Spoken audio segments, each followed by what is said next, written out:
네, 안녕하십니까. 한국사 기초 강의를 진행을 하고 있습니다. 지난 2강에서는 한국사에 대한 개관에 대해서 살펴봤죠. 구석기 시대에서 현대사까지의 흐름을 정리하는 작업이었습니다. 여러분들이 세세한 내용까지는 정리를 못 하시더라도요. 구석기, 중석기, 신석기, 청동기, 철기시로 넘어가는 과정에서 초기 국가에서부터 시작을 해서 고대 국가, 고려 중세, 조선 근세, 조선 후기 근대, 그리고 민족 독립운동기, 그리고 현대사회 이렇게 넘어가는 과정의 흐름 정리를 하시면은 한 90% 정도는 완벽하게 정리를 했다. 이렇게 스스로 자의하셔도 괜찮을 것 같습니다. 자, 그러면 이 시간에는 세 번째 강의 청동기하고요, 철기에 대한 내용들을 좀 살펴보기로 하겠습니다. 이 청동기, 철기는 여러분 잘 보시면은 들어온 시기와 어디서 들어왔는가, 어느 나라의 유형인가, 이런 내용들을 중심으로 해서 살펴보시면 되겠네요. 자, 이거 봅시다. 여러분들 구석기 시대가 언제부터 시작됐다고 그랬습니까? 70만 년 전이었죠. 중석기가 1만 년 전후입니다. 신석기는 1만 년 전부터 신석기로 갑니다. 그럼 청동기는 언제부터라고 했어요? 기원전 2000년경이다라고 했죠. 그러니까 BC 20세기부터 어디로 가죠? 청동기 시대가 진행이 될 겁니다. 그러니까 청동기가 들어왔다고 그래서요. 사실은 여기서 석기가 단절되는 건 아닙니다. 아시죠? 그러니까 청동기가 들어온 시기가 기원전 20세기라는 거예요. 이 청동기는, 우리나라의 청동기는 북방계통의 청동기라고 말씀을 드렸습니다. 왜 북방계통이라고 하는 거를 얘기를 명시해 두냐 하면은 중국의 청동기하고는 구분을 좀 하시라는 겁니다. 북방계통의 청동기라고 하는 증거 자료가 두 가지가 있습니다. 하나는 구리에 아연이 합금이 되어 있다는 거죠. 원소 기호가 구리 CU, 아연은 ZN 이렇게 되는 거죠. 근데 중국은요, 구리에 주석이 합금되어 있습니다. 기호는 SN입니다. 그래서 우리나라의 청동기 유형은 북방계통의 청동기 유형과 같다. 자, 두 번째는 스키토 시베리언. 지금 이제 몽골 쪽이 되겠습니다만은 스키토 시베리언 계통의 동물 문양이 많다라고 하는 점. 그 동물 문양은 말이라든가 호랑이라든가 이런 문양들을 얘기합니다. 자, 여러분들 자료 좀 보겠습니다. 자료 보시면은 사진이 하나 있죠. 북방계통의 청동기의 증거로서 구리에 아연이 합금되어 있다라고 하는 점. 그리고 옆에 호영, 마영에서 호랑이라든가 말 모양의 장신구가 있습니다. 일종의 어떤 그 고리 있죠, 고리. 연결 고리와 같은 그런 걸로 추측을 해볼 수가 있습니다. 이것이 우리나라 청동기는 북방계통의 청동기의 영향을 받았다는 증거예요. 그래서 기원전 20세기를 전후로 해가지고 들어왔습니다. 들어왔었을 때는 아직은 석기 문화, 신석기 문화가 있었겠죠. 그래서 신석기 문화와 공존합니다. 몇 년 정도 공존하냐면 한 500년 정도 공존을 해요. 그래서 500년 정도 공존하다가 이때 기원전 15세기죠. 15세기 때부터 본격적인 뭘로 간다? 바로 청동기 문화로 넘어간다. 그래서 여기까지가 석기와 청동기가 공존한 시기라고 이해를 하시면 되겠습니다. 한 500년 정도 공존 시기예요. 그럼 이제 본격적인 청동기는 기원전 몇 세기? 15세기부터 진행이 된다는 겁니다. 물론 들어온 시기는 20세기입니다. 그러면 이제 기원전 15세기 쭉 청동기 발전해 가고 있었습니다. 그러다가 철기가 우리나라 들어온 시기는 언제입니까? 그러면은 기원전 5세기 때 철기가 들어옵니다. 자, 요 철기는 중국 철기입니다. 중국의 철기의 영향을 우리가 받은 거죠. 자, 청동은 북방계통의 청동이고요. 철기는 중국의 철기입니다. 그러니까 철기가 들어와서 청동이 끝나는 것은 아니에요. 그렇죠? 이 청동과 철기가 몇 년 정도 공존하냐면은 약 500년 정도 공존합니다. 그리고 여기서부터 서력기원 전후가 되는 거죠. 여기서부터 이제 본격적인 뭘로 가냐 그러면은 철기 시대로 넘어간다. 그래서 청동과 철기가 같이 공존한 요 시기, 한 500년. 요 시기를 예전에는 초기철기라고 해서 초기철기. 시대 구분할 때. 지금은 초기 철기라는 얘기는 잘 쓰지는 않습니다. 잘 사용하지는 않죠. 그럼 우리는 시대 구분할 때는 그럼 어떻게 구분해야 되느냐라고 하는 거죠. 자, 청동기 시대는 기원전 15세기 때부터 청동기 시대를 하진 않고요. 청동기 들어왔던 요 시대부터 청동기입니다. 언제까지냐? 철기가 들어온 시기가 기원전 5세기라고 그랬어요. 여기까지가 바로 청동기 시대예요. 그렇죠? 요 이유는 뭐가 되죠? 철기 시대로 얘기를 하시면 된다는 거죠. 그래서 크게 이제 구분할 때 여기가 청동기. 여기는 이제 뭘로 간다? 철기 시대. 이렇게 이제 구분을 하시면 되겠습니다. 아시겠죠? 북방계통의 청동기와 중국의 철기를 구분하시면 됩니다. 그리고 이제 북방계통의 청동기의 영향을 받았을 때 영토를 한번 그려보기로 하겠습니다. 자, 위치 한번 보죠. 우리가 첫째 강에서 제1강에서 지명에 대해서 위치에 대해서 한번 말씀을 드렸었죠. 여기가 황하, 요하, 황하, 그 다음에 양쯔강 됐습니다. 기억나시죠? 요하를 경계를 해서 여기 어디예요? 요동. 여기는 요서. 그죠? 요동과 요서였습니다. 여기 요동이고요. 요서입니다. 여기는 화북. 여기는 화남. 이분 강북. 여기는 강남. 이렇게 구분하시면 돼요. 그리고 스타노브의 산맥이 있었죠. 이 스타노브의 산맥은 중국과 러시아 간의 경계선이 되는, 여기 이제 백두산이 있었고요. 그리고 여기는 압록강, 두만강. 그렇죠. 그럼 위치를 한번 보자는 겁니다. 북방계통이다 그러면 막연하게 북쪽이다 이런 거면 의미는 아니고요. 만주 이쪽이었죠. 지금이 어디라고 있어요? 지금이 몽골 쪽이라고 있죠. 여기에 청동기가 내려옵니다. 내려와서 청동기 문화의 영향을 받아서 제일 먼저 여기에서 국가가 먼저 만들어졌겠죠. 이 국가가 무슨 국가라고 그랬어요? 고조선이다. 그런 이제 고조선의 남방 한계선 어디라고 그랬어요? 임진강이라고 그랬죠. 그 밑에는 청동기 문화를 토대해서 뭐가 있었죠? 진이라는 나라가 있었고 여기는 단군조선이 있었습니다. 그죠? 여기 이제 북방계통의 청동기 문화죠. 이게 같은 문화권이었다는 증거예요. 고조선이 청동기 문화를 토대로 성립됐다를 할 때 그 증거 자료가 있어요. 유물이. 그래서 북방식 고인돌이라든가 거친무늬 거울이라든가 의주 미송리식 톡이라든가 민무늬 톡이라든가 이런 것들은 고조선이라는 나라가 청동기 문화를 토대해서 성립됐다라는 그 증거 유물로 이해를 하시면 됩니다. 아시겠죠? 근데 이거는 청동기 문화를 얘기하는 거고요. 철기는 중국의 철기입니다. 이 철기는 이 중국의 철기가 우리나라로 들어온다. 이거 언제 들어오냐? 시기는 기원전 5세기라고 되어 있는데 우리가 중국의 왕계표를 잠깐 좀 봐야 될 필요가 있겠습니다. 중국사를 잠깐 좀 봅시다. 여기서. 중국사를 공부를 해야 되는 이유는 우리 한국사에서 대외 관계는 다 중국과 거의 관계되어 있습니다. 일본도 물론 있죠. 중국, 일본이 주된 대외 관계 국가예요. 그죠? 중국에 구석기 시대 있습니다. 중국이라고 구석 시대가 없습니까? 신석기 있습니다. 그 다음에 청동기 있죠. 자, 문제 하나.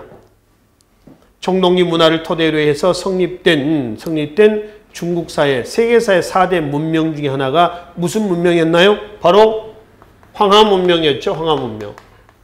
기억나시죠? 이 황하 문명이었습니다. 이 황하 문명을 토대로 해서 청동기 문화를 토대해서 성립된 최초의 국가가 어디냐 그러면 하, 은, 주나라입니다. 하나라, 은나라, 주나라. 그런데 주나라 그러면 봉건제도를 기억하시면 됩니다. 그 주나라 이후에 혼란기로 갑니다. 춘추, 전국 시대로 갑니다. 여기서 중국의 철기는 언제부터냐면은 춘추 시대 때부터 보시면 되겠습니다. 철기 시대죠. 그래서 철기 문화를 토대로 했던 춘추 전국 시대. 춘추 시대는 5개 나라가 서로 자웅을 겨루고 있었고요. 전국 시대 때는 7개 나라가 자웅을 겨루고 있었습니다. 춘추 5패, 전국 7웅이라고 그래요. 이 패는 무슨 패냐면은 이패, 동아시아의 패권을 장악했다 해서 장악할 패자입니다. 이 패자이지 성공했다, 실패했다 할 때 이 패자를 얘기하는 것은 아니에요. 아시겠죠? 춘추 5패 그러면은 재, 진, 초, 오, 월 이 5나라를 얘기를 하고요. 춘추 5패입니다. 전국 칠웅 그러면은 7개의 자웅을 겨린다 해서 웅자, 그래서 웅, 진, 초, 연, 재, 한, 위, 조 이 나라입니다. 이 나라 중에서 이 진나라 있죠. 이 진나라가 전국 칠웅의 혼란을 수습을 하고요. 중국의 최초의 통일왕조, 정치적인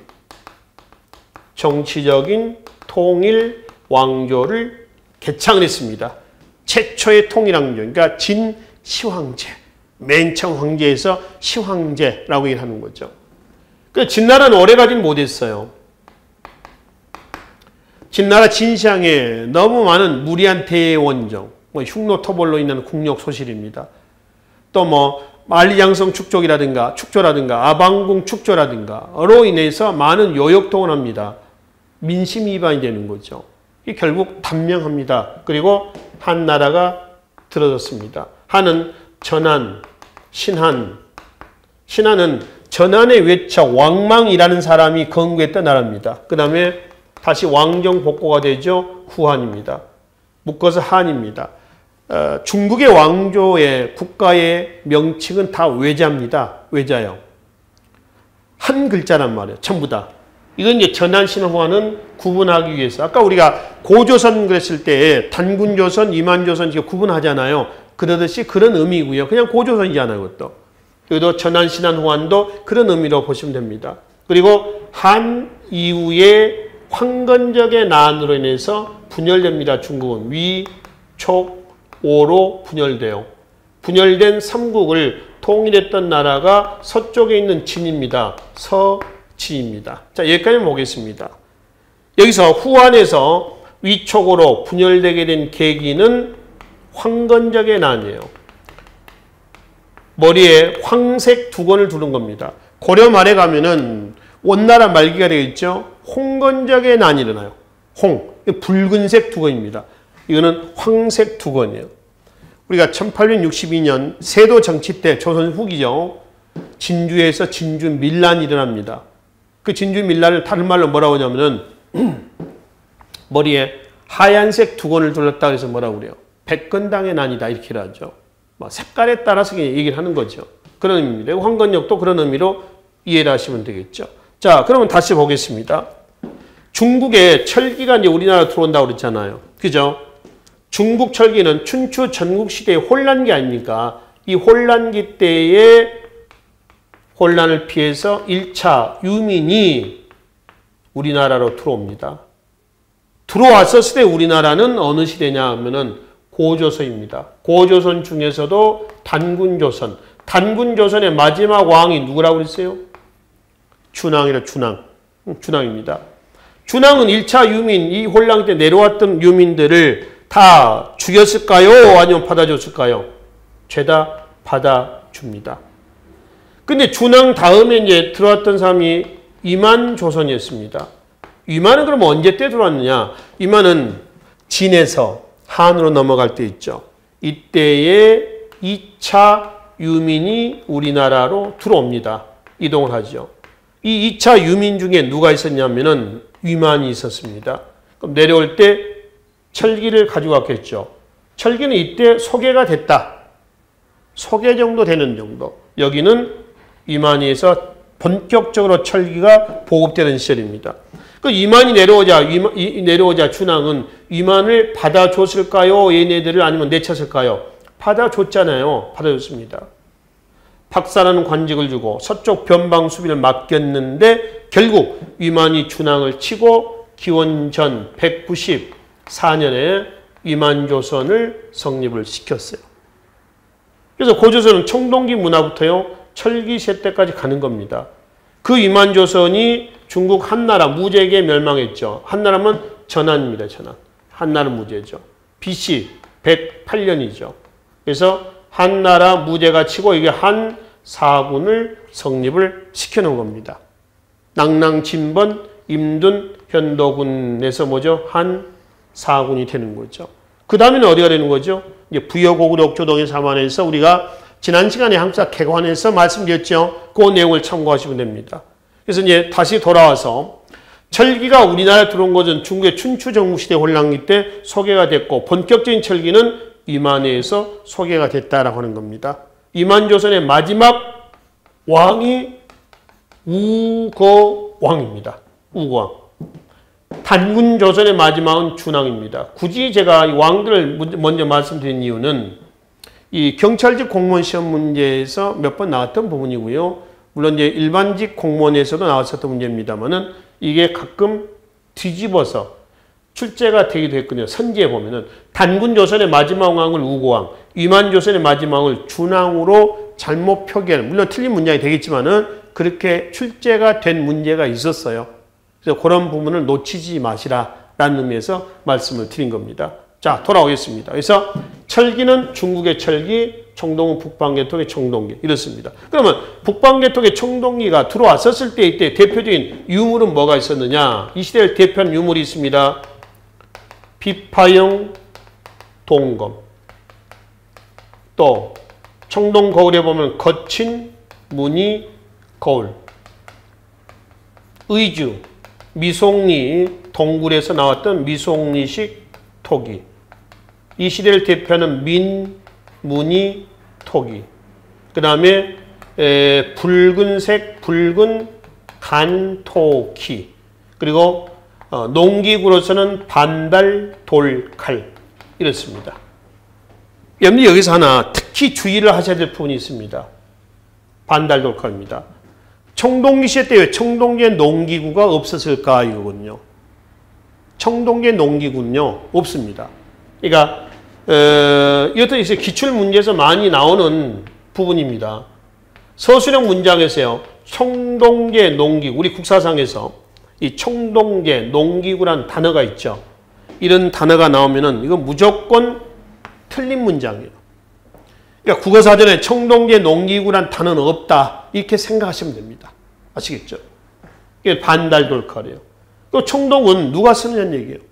청동은 지배층의 전유물입니다. 자, 자료 보겠습니다. 자료 두 번째 그 특징에 보면은 특징에 호영, 마영 바로 왼쪽입니다. 청동 제프의 용도에서 나온 부분이죠. 주로 청동은 지배층의 전유물이고, 그러니까 뭐 무기, 의기, 제기 이런 것들 청동을 씁니다. 뭐 방울리 뭐 이런 것들이죠. 피지배층은 석기나 목기를 쓴다 이렇게 되어 있어요. 그러니까 농기구로서는 반달 돌칼이 청동계 농기구는 없다라고 하는 겁니다. 이런 거하고 비교 한번 해봅시다. 자, 이 여성분들이 이제 명품 백이라든가 뭐 남자들도 명품을 좋아하는 사람들 많이 있습니다. 우선 이제 예를 들어보기 위해서요. 명품 백을 들고 다닙니다. 명품 백이라고 하는 건 희소 가치가 있는 거죠. 그러다 보니까 값이 비싸죠. 그럼 다 예를 들어서 A사 제품의 핸드백을 아주 명품이다. 뭐 하나에 무슨 뭐 500만 원씩 한다라고 한다면은 들고 다닌다. 간혹 갖고 다니는 사람이 있으면은 희소 가치가 있기 때문에 명품이지만은 다 그걸 들고 다닙니다. 그러고 명품의 가치가 없는 거죠. 또는 반대로 고급 스포츠카 뭐 이런 차 한 대에 무슨 뭐 4억, 5억씩 하는 그런 스포츠카도 있습니다. 서울 시내에 그런 차들이 그냥 줄지어 다니고요. 일반 영업용 택시도요. 뭐 그런 고급 스포츠카고요. 이러면 그게 무슨 뭐 희소 가치가 있나요? 없잖아요. 그렇죠? 똑같습니다. 지배층만이 청동기를 쓰는 이유는 결국은 계급에 합리합니다. 계급에 합리. 나 이런 사람이야. 뭐 이렇게 과시하는 거죠. 그렇죠? 과시욕 이런 것들입니다.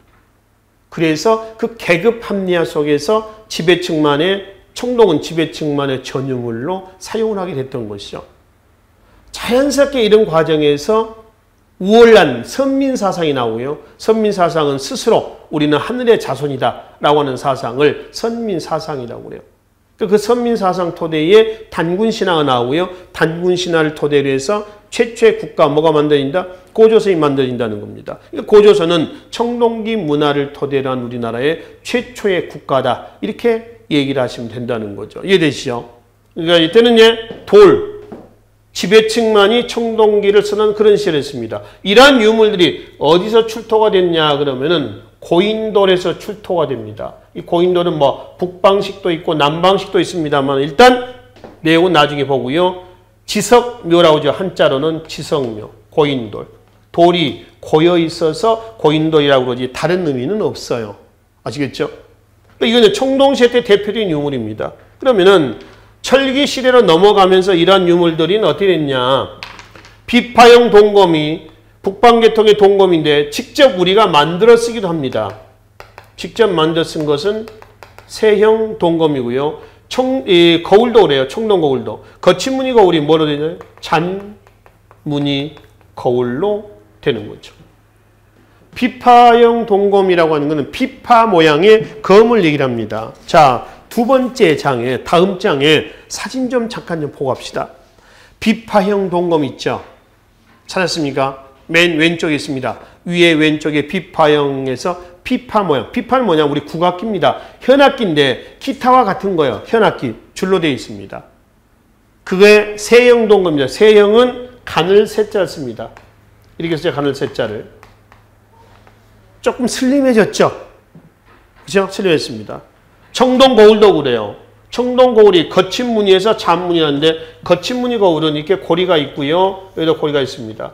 말 그대로 이 청동 거울의 무늬가 이거 뒷면이에요. 굉장히 거칠어요. 거칩니다.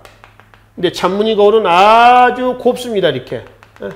굉장히 무늬 고와요. 이거 뒷면이고 앞면은 거울처럼 반질반질하겠죠. 근데 이때 거울은 미용을 하거나 화장하거나 할 때 보는 거울이 아니고요. 지배층의 전유물로서 지배자의 권위를 상징하는 그러한 유물로 보시면 됩니다. 이 고리가 끈을 여기다가 끼워가지고요. 끈을 끼워가지고 이걸 총들에게 목에다 걸고 다니는 거죠. 그래서 햇빛이 비치면 어때요? 번쩍번쩍 하는 거죠. 나 이런 사람이다. 나는 니네하고 좀 다르다. 그런 과정에서 자연스럽게 나는 하늘의 자손이다. 하늘의 자식이다라고 하는 선민사상이 나온다는 겁니다. 계급에 합리화해요. 계급에 합리화합니다. 그래서 이제 이런 거친 무늬 거울에서 잔무늬 거울로. 문제는 세형 동검과 잔무늬 거울을 직접 우리가 만들어 썼다는 증거는 뭐가 있느냐라고 하는 거죠. 바로 거푸집이 있었다는 겁니다. 거푸집. 거푸집은 주물틀이에요. 주물틀.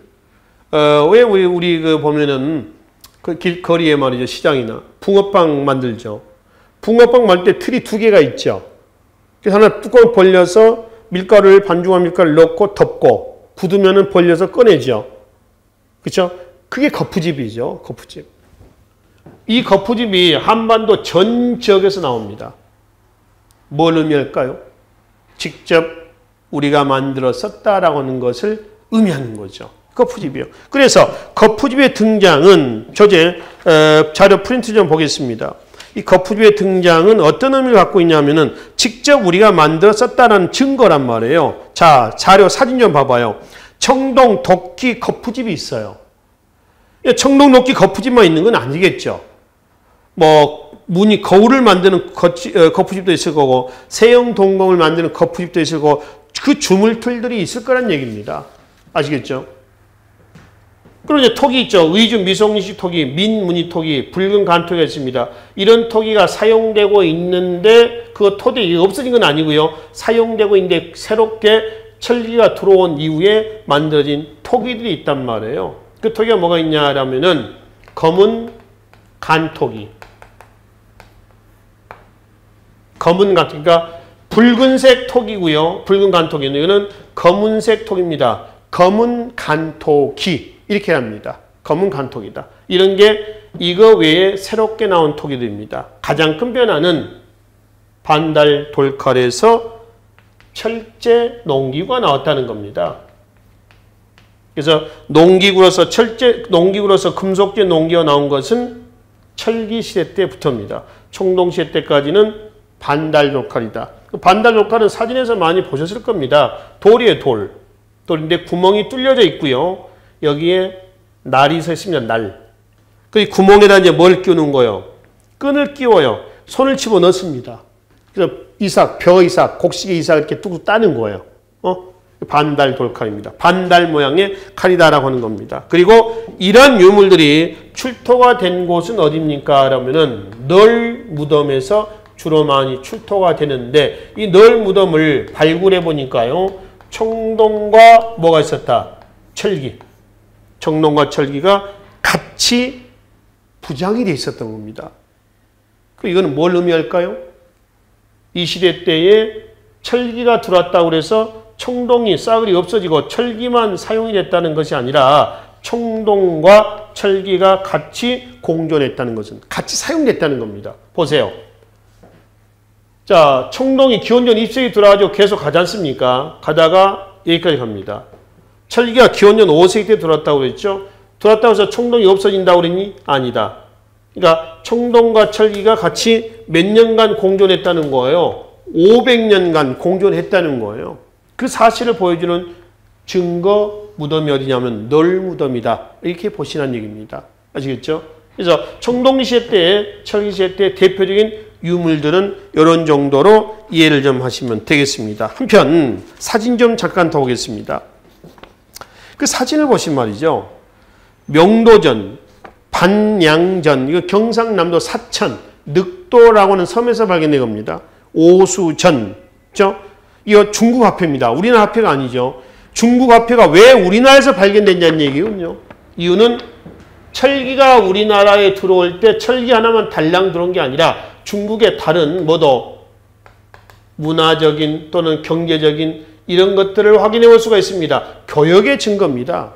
중국 화폐가 우리나라에서 나왔다는 얘기는 중국과 우리나라하고 교역을 했다는 그 증거란 말이에요. 아시겠죠? 교역의 증거입니다. 자, 우리나라에서 달러나 엔화라든가 뭐 중국의 위안화라든가 이런 화폐를 사용을 해요, 안 해요? 사용을 하지요. 물론 그걸로 교환 수단이 될 수는 없습니다. 환전해가지고 사용을 합니다. 그렇죠? 이거는 그 나라들과 교역을 하고 있다는 증거가 되는 겁니다. 이거 마찬가지예요. 지금 명도전, 반양전, 오수전 이런 화폐들 얘기한다는 거죠. 그 옆에 또 하나 특징적인 사진이 하나 있습니다. 뭐예요? 붓입니다. 붓. 자, 이 붓은 경남, 창원, 다오리, 나무, 덧널 무덤에서 나왔습니다. 경남, 창원, 나무, 덧널 무덤이에요. 이 붓이 나왔다. 붓의 용도는 글 쓰는 겁니다. 그래서 중국의 철기가 들어올 때 중국의 한자가 들어와서 비로소 우리나라에서도 뭐가 사용됐다는 거예요? 바로 한자가 사용됐다는 겁니다. 우리가 문명이라고 하는 부분에서 말씀을 드렸습니다. 첫 강에서 말씀드렸죠. 문명의 성립에 3요소 있을 때 뭐 있었어요? 청동기를 써야 한다.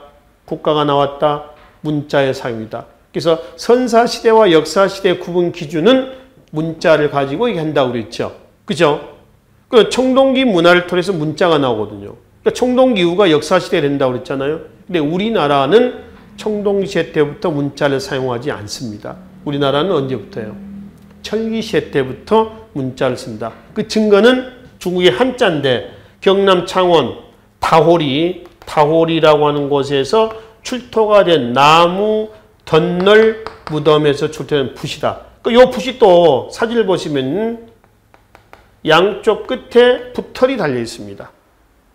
우리가 연필을 깎아 쓰다 보면 말이죠. 요즘 깎아 쓰는 연필을 잘 쓰지는 않습니다만은, 많이 안 씁니다만은, 이제 샤프 펜슬 이런 거 쓰고 그러죠. 양쪽을 깎아 쓰기도 하죠. 깎아 쓰는 나무 연필 말이요. 그렇죠? 그러듯이 양쪽 끝에 붓이 있었고요. 가운데는 구멍이 뚫려져 있어요. 아마 이거는 붓을 쓰고 이제 어디다 걸어놨겠죠, 이렇게. 걸어놨을 겁니다. 걸어놨을 때 고리를 만들어가지고 이렇게 걸어놓는 그런 공간이 아니었을까, 이렇게 추측을 하기도 하고요. 지우개도 출토가 됩니다, 지우개. 지금 지우개는 말라면 고무지우개를 쓰죠. 그 이때는 지우개가 그런 지우개가 아니라 지우개 꼴 칼입니다, 칼. 왜 칼이냐 그러면은, 여러분 종이는 언제 때 처음 만들어진지 아십니까? 종이는 중국 후한대 때에 륜이라는 사람에서 처음 만들어져요. 그러니까 이 이후에 종이가 나오지 이제는 종이가 없습니다. 또 종이가 없으면 어디에다가 나무라든가 나무 또 대나무라든가 나무나 대나무를 이렇게 납작하게 얇게 잘라서 구멍을 뚫어서 옆에 나무와 또 구멍을 뚫어서 이렇게 연결하는 겁니다. 여기다 글을 쓰는 거예요. 붓으로. 목간, 죽간 이렇게 얘기를 합니다. 그러면 글을 써서 잘못 썼어. 그럼 어떻게 해? 요즘에 무슨 뭐 지우개로 뻑뻑 문지릅니까? 그게 아니라 지우개 갈았던 것이 뭐라고요? 칼입니다. 칼. 칼로 갈가내는 거죠. 그렇죠? 그래서 다시 쓰곤 했다는 얘기입니다. 같이 나옵니다. 이거 문자 사용의 증거로 본다는 거예요. 이건 지금의 연필이라고 한다면 이거는 지우개로 본다라고 하는 거죠. 그래서 사진 다시 보세요. 이 국립중앙박물관 현재 보관이 되어 있는데요. 창원 다오리 나무 덧널 무덤에서 나왔었던 문자 사용의 증거로 이해를 하시라는 얘기입니다. 아시겠죠? 자, 그리고 하나만 더. 바로 밑에 보시면은 청동기 철기시대의 경제생활에 벼농사 부분이 있습니다. 이런 농경의 시작은 언제부터 시작이 된다고 그래요? 신석기 시대 때부터 농경은 시작이 됩니다. 근데 신석기 때 농경은 말이죠. 벼농사는 아니고요. 벼보리는 아닙니다. 조, 피, 수수예요. 자, 그럼 봅시다. 신석기 시대입니다. 조, 피, 수수. 청동시대 때 농경에서 어떻게 한 것은 벼보리입니다. 신석기 때 이동생활에서 정착생활을 했다는 것. 또 자연경계에서 생산경계로 넘어왔다는 것. 이게 신석혁명이라고 그러지 않습니까? 그러면 신석기 때 탄화된 조, 피, 수수가 나왔다라고 할 때 그 증거 유적지가 있습니다. 황해도, 봉산, 지탐리, 평양의 남경리, 그렇죠?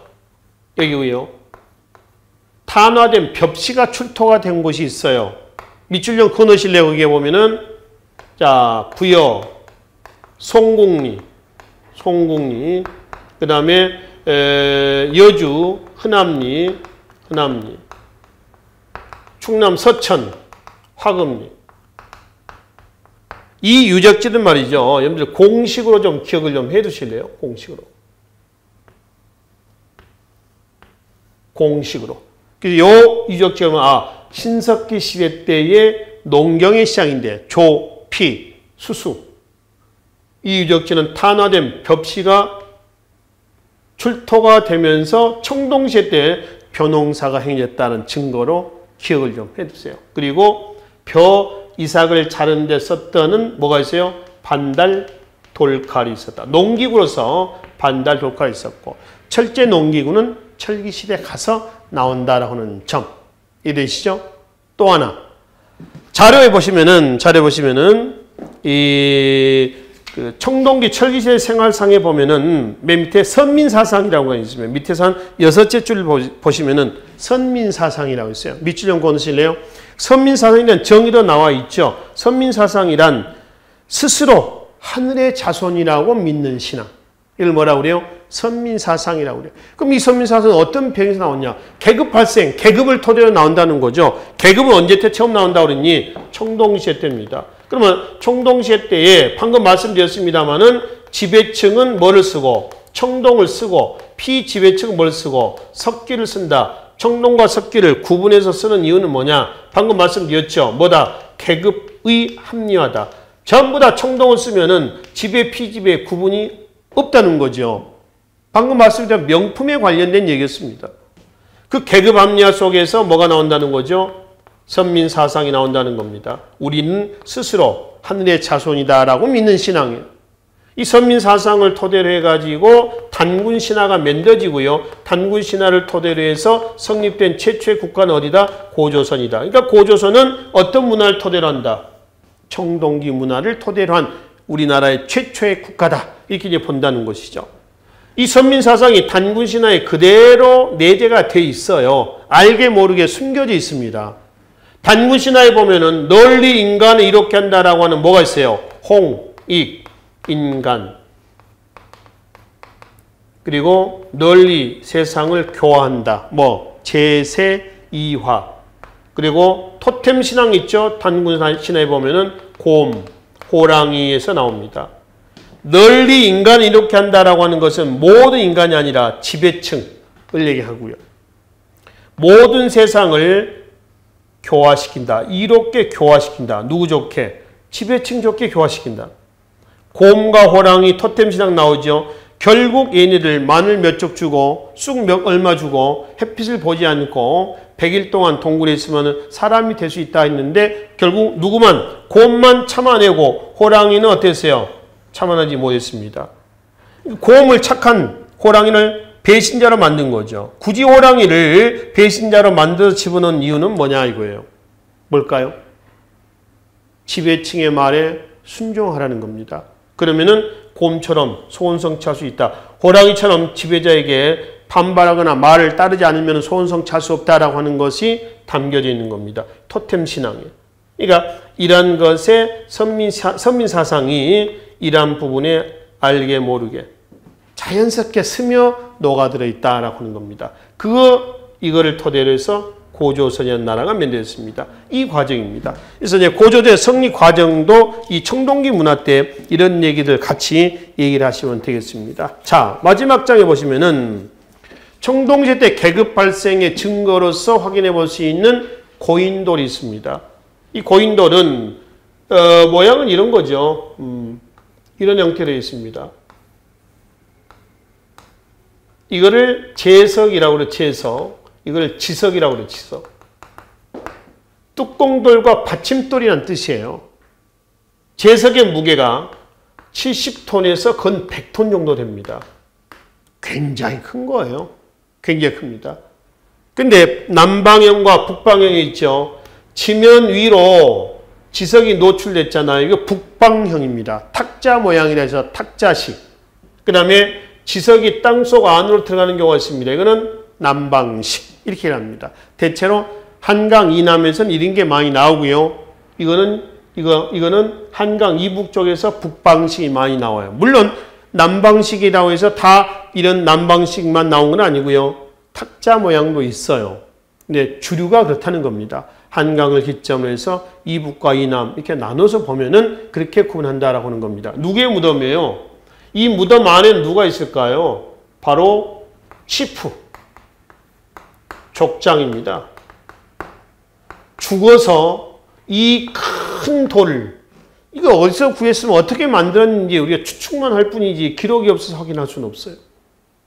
그래서 이 죽었지만 이 치프가 이 군장이 죽었지만은 그 많은 사람들을 동원해가지고 이렇게 커다란 무덤을 만들 수 있었다라고 한다라고 하는 것은 살았을 때 이 사람은 어떤 사람이었을까? 굉장한 사람이었을 것이다. 라고 하는 걸 확인해 볼 수가 있다는 거죠. 그래서 고인돌에 밑줄 좀 그어놓읍시다. 둘째 줄. 당시 지배층이 가진 정치 권력과 경제력을 잘 반영해 주고 있다는 점. 체크 좀 해놔요. 계급 발생의 대표적인 증거가 되겠습니다. 유네스코 세계 문화유산에 등재가 되기도 했습니다. 사진에 보시면 참고하시고요. 옆에 선돌이 있습니다. 선돌. 돌이 서 있다는데 선돌은 한자는 입석이라고 그래요. 입석. 그 다음에 고인돌. 둘 다 큰 돌이에요. 작은 돌이에요. 굉장히 큰 돌이죠. 그래서 큰 돌로 이루어진 문화다. 청동기 문화를 뭐라고 그래요? 거석 문화라고 그래요. 이 거석 문화 속에서 뭐가 나온지 아십니까? 바로 선민사상도 나옵니다. 큰 돌로 이루어진 문화. 거석 문화 속에서 선민사상이 나오고 계급 합리화 속에서도 선민사상이 나오고 그 선민사상이 단군 신화에도 나오고 그걸 토대로 해서 최초의 국가 어디가 고조선이 나오는 이런 과정이라는 거죠. 아시겠죠? 그리고 이제 유네스코 세계 문화유산 했을 때 밑에 박스를 보시면은 문화유산, 자연유산, 그리고 기록유산, 무형유산 있습니다. 밑줄 그어놔. 문화, 기록, 자연, 그리고 무형유산입니다. 구분하세요. 가장 많이 여러분들이 혼동하는 부분이 뭐냐 그러면은 문화유산과 그 다음에 기록유산이에요.